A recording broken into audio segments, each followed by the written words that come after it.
అందరికీ నమస్తే. ఇక్కడ చూస్తున్నారు కదా, క్రాఫ్ట్ వచ్చేసి మనం కూల్ డ్రింక్ బాటిల్స్ తోటి ప్రిపేర్ చేసాం. అది ఏ విధంగా ప్రిపేర్ చేశాననేది ఈ వీడియోలో చూడండి.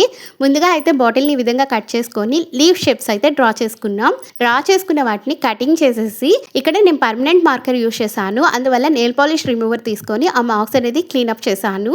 బాటిల్ని మనం కటింగ్ చేసిన తర్వాత షార్ప్ ఎడ్జెస్ అయితే ఉంటాయి. సో క్యాండిల్ వెలిగించేసుకొని ఇలా ఫినిషింగ్ అయితే ఇచ్చేసేయండి. బాటిల్ బేస్ ఏదైతే కట్ చేసామో దాన్ని ఇలా ఫ్లవర్ షేప్ చేసేసి మనం రెడీ చేసుకున్న లీవ్స్ ని అందుకే స్టిక్ చేయటమే. సో మీ దగ్గర ఎక్కువ బాటిల్స్ ఉంటే మరిన్ని లీవ్స్ ని అంటించుకోవచ్చు. ఫైనల్ గా పేపర్ ఫ్లవర్స్ కలర్స్ ఇలా కట్ చేసేసుకొని ఆ లీవ్స్ కి అయితే అంటించేసేయాలి.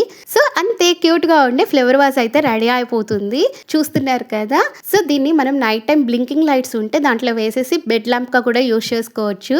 మీకు ఎలా అనిపించింది ఈ క్రాఫ్ట్ ఐడియా? మీకు నచ్చినట్టయితే ఒకసారి ట్రై చేయండి. మీకు ఎలా వచ్చిందో కమెంట్ సెక్షన్ లో కమెంట్ చేయండి. మరిన్ని క్రియేటివ్ వీడియోస్ కోసం ఛానల్ ని లైక్ చేసి సబ్స్క్రైబ్ చేయడం మర్చిపోకండి.